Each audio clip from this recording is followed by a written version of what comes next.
बिस्मिल्लाहिर्रहमानिर्रहीम। अस्सलाम वालेकुम वरहमतुल्लाह। तमाम पाकिस्तानियों को बखीर रूम से यूनान के जजीरे क्रीटी से सुबह बखैर।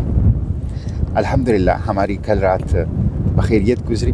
पूरी रात मॉडरेट ड्रोन एक्टिविटीज़ थी और रात ड्रोन हमारे सरों पर किश्तियों पर मंडलाते रहे, लेकिन कोई ड्रोन हमला अल्हम्दुलिल्लाह नहीं हो सका।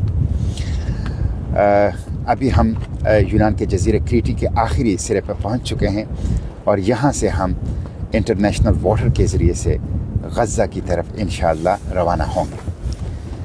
अब मंजिल जो आखिरी है वो सरज़मीन मक़ावमत, सरज़मीन मुबारक, सरज़मीन अम्बिया, सरज़मीन मुज़ाहिमत गज़ा है इंशाअल्लाह। आप लोगों को इल्म है कि परसों रात हमारे ऊपर तकरीबन 15 ड्रोन से 1 दर्जन हमले किए गए।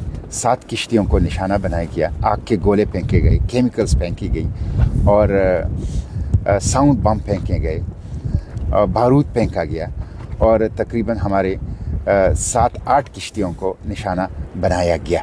हमारी कम्युनिकेशंस जाम कर दी गई और हमारी रेडियो जाम कर दिया गया। बैनुल-अक़वामी इमदाद के लिए जो हम कॉल करना चाहते थे उस सिस्टम को जाम कर दिया गया। रात की तारीकी में ये हमला और सिस्टम को जाम करने की ये इक़दामात बुज़दिलाना इक़दामात हैं और इन बुज़दिलाना इक़दामात से हमें दबाया नहीं जा सका। हमने कल भी अपना सफ़र जारी रखा, दिन को भी और रात को भी, और हम इंशाअल्लाह आज ज़ोहर के बाद क्रीटी के इस जजीरे से बैनुल-अक़वामी पानियों के ज़रिए से गज़ा की तरफ अपना सफ़र इंशाअल्लाह पूरे अज़म और पूरी ताकत और पूरी तवानाई के साथ शुरू कर देंगे। मैं इस मौके पर इटली और स्पेन का शुक्रिया अदा करना चाहता हूँ कि उन्होंने खुलकर कंडेम किया है इस ग्लोबल समुद्र फ्लोटेला के ऊपर हमले को और हमें रेस्क्यू और रिलीफ के लिए नेवल शिप भेजने का ऐलान किया है। मैं इस मौके पर यूरोपियन पार्लियामेंटेरियन का भी शुक्रिया अदा करता हूँ कि सैकड़ों पार्लियामेंटेरियन ने ग्लोबल समुद्र फ्लोटेला के ऊपर हमले की मज़म्मत की है और ग्लोबल समुद्र फ्लोटेला को तहफ़्फ़ुज़ देने का मुतालिबा किया है। मैं इस मौके पर आलम इस्लाम से पूछना चाहता हूँ कि फ़लस्तीन की आज़ादी के लिए OIC की तंजीम बनी है और इसके मंशूर में लिखा है कि इसका मकसद और हदफ ही ये है मस्जिद अक्सा और फ़लस्तीन की आज़ादी। तो क्या उन्होंने ग्लोबल समुद्र फ्लोटेला पर हमले की मज़म्मत की है? क्या OIC ने ग्लोबल समुद्र फ्लोटेला को तहफ़्फ़ुज़ देने की बात की है?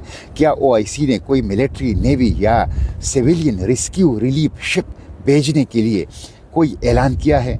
हमें ऐसा कोई इक़दाम, कोई ऐलान, कोई बयान नज़र नहीं आया। और मैं हुकूमत पाकिस्तान से भी पूछना चाहता हूँ कि क्या हुकूमत पाकिस्तान ने खुलकर